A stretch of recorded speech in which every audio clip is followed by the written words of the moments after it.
All right, chapter 17. The hunting of the white stag. The battle was all over a few minutes after their arrival. Most of the enemy had been killed in the first charge of Aslan and his companions, and when those who were still living saw the witch was dead, they either gave themselves up or took flight. The next thing that Lucy knew was that Peter and Aslan were shaking hands. It was strange to her to see Peter looking as he looked now. His face was so pale and stern, and he seemed so much older. It was all Edmund's doing, Aslan, Peter was saying. We'd have been beaten if it hadn't been for him. The witch was turning our troops into stone right and left, but nothing would stop him. He fought his way through 3 ogres to where she was, just turning one of your leopards into a statue. And when he reached her, he had sense to bring his sword smashing down on her wand instead of trying to go for her directly and simply getting made to a statue himself for his pains. That was the mistake all the rest were making. Once her wand was broken, we began to have some chance. If we hadn't lost so many already. He was terribly wounded. We must go and see him. They found Edmund in charge of Mrs. Beaver a little way back from the fighting line. He was covered with blood, his mouth was open, and his face a nasty green color. Quick, Lucy, said Aslan, and then almost for the first time Lucy remembered the precious cordial that had been given her for a Christmas present. Her hands trembled so much that she could hardly undo the stopper, but she managed it in the end and poured a few drops into her brother's mouth. There are other people wounded, said Aslan, while she was still looking eagerly into Edmund's pale face and wondering if the cordial would have any result. Yes, I know, said Lucy crossly. Wait a minute. Daughter of Eve, said Aslan in a graver voice. Others are also at the point of death. Must more people die for Edmund? I'm sorry, Aslan, said Lucy, getting up and going with him, and for the next half hour they were busy, she attending to the wounded while he restored those who had been turned into stone. When at last she was free to come back to Edmund, she found him standing on his feet, and not only healed of his wounds, but looking better than she had seen him look, for ages, in fact, ever since his first term at that horrid school, which was where he had begun to go wrong. He had become his real old self again, and could look you in the face. And there on the field of battle Aslan made him a knight.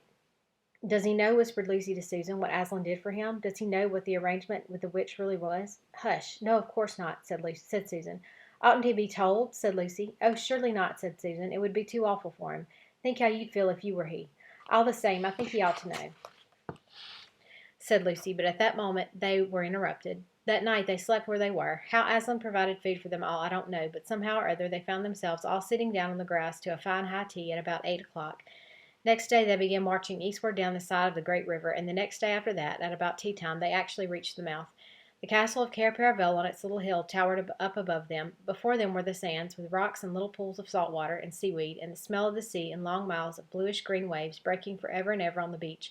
And oh, the cry of the seagulls. Have you heard it? Can you remember? That evening after tea, the 4 children all managed to get down to the beach again and get their shoes and stockings off and feel the sand between their toes. But next day was more solemn, for then, in the great hall of Cair Paravel, that wonderful hall with the ivory roof and the west wall hung with peacock's feathers and the eastern door, which looks toward the sea, in the presence of all their friends and to the sound of trumpets, Aslan solemnly crowned them and led them to the 4 thrones amid deafening shouts of Long live King Peter, long live Queen Susan, long live King Edmund, and long live Queen Lucy.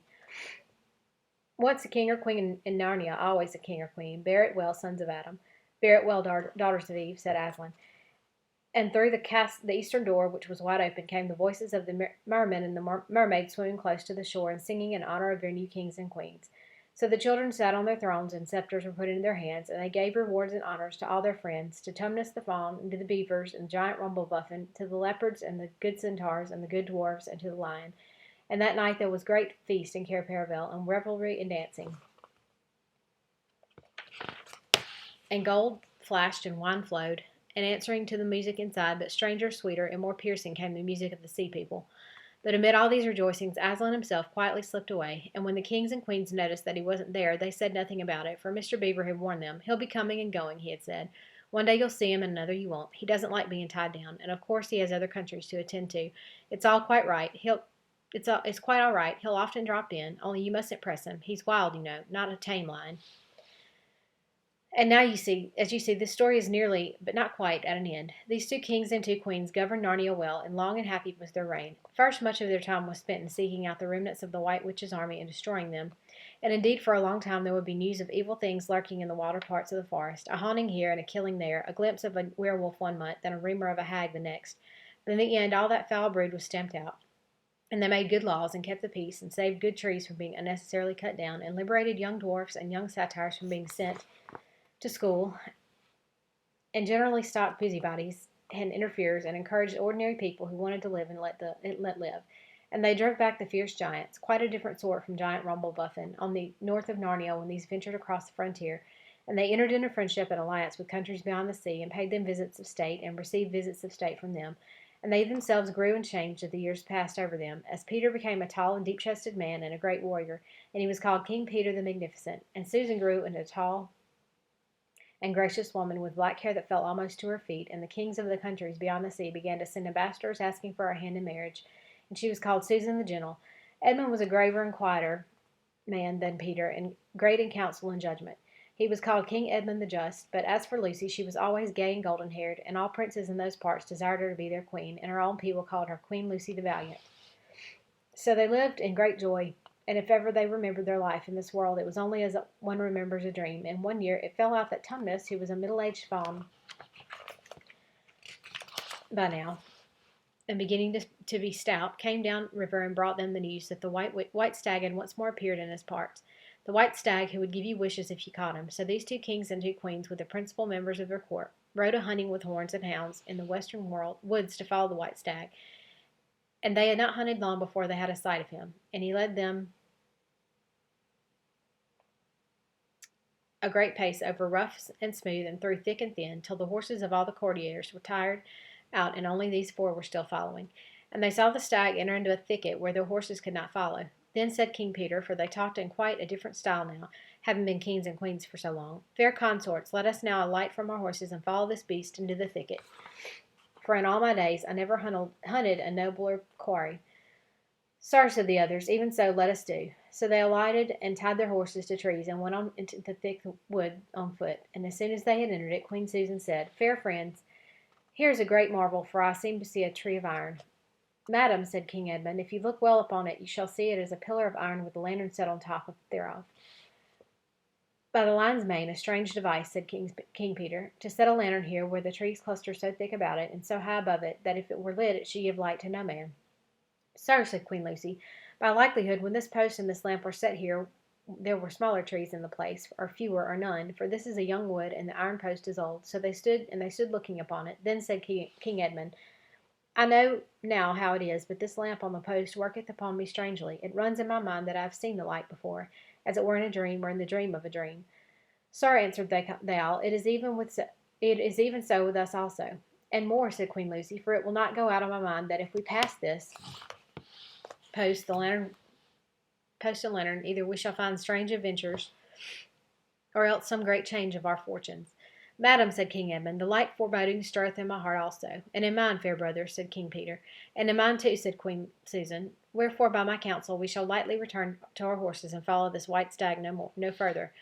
Madam, said King Peter, therein I pray thee to have me excused, for never since we 4 were kings and queens of Narnia have we set our hands to any higher matter, as battles, quests, feast of arms, acts of justice, and the like, and then given over, but always what we have taken in hand, the same we have achieved.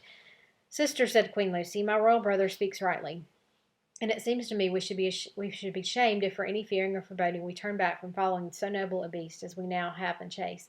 And so say I, said King Edmund, and I have such desire to find the signification of this thing that I would not by my good will turn back for the richest jewel in all Narnia and all the islands.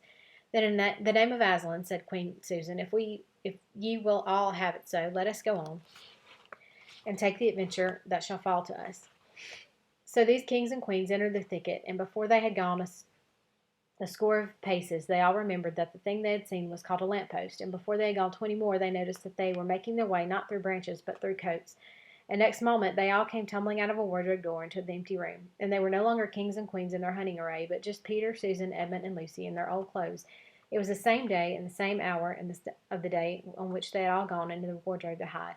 Mrs. Macready and the visitors were still talking in the passage, but luckily they never came into the empty room, and so the children weren't caught.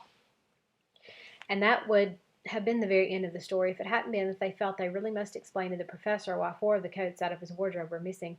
And the professor, who was a very remarkable man, didn't tell them not to be silly or not to tell lies, but believe the whole story. No, he said, I don't think it will be any good trying to go back through the wardrobe door to get the coats. You won't get into Narnia again by that route, nor would the coats be much use by now if you did. What's that? Yes, of course you'll get back to Narnia again some day. Once a king in Narnia, always a king in Narnia. But don't go trying to use the same route twice. Indeed, don't try to get there at all. It'll happen when you're not looking for it. And don't talk too much about it, even among yourselves. And don't mention it to anyone else unless you find that they've had adventures of the same sort themselves. What's that? How will you know? Oh, you'll know all right. Odd things they say. Even their looks will let the secret out. Keep your eyes open. Bless me, what do they teach them at these schools? And that is the very end of the adventure of the wardrobe. But if the professor was right, it was only the beginning of the adventures of Narnia.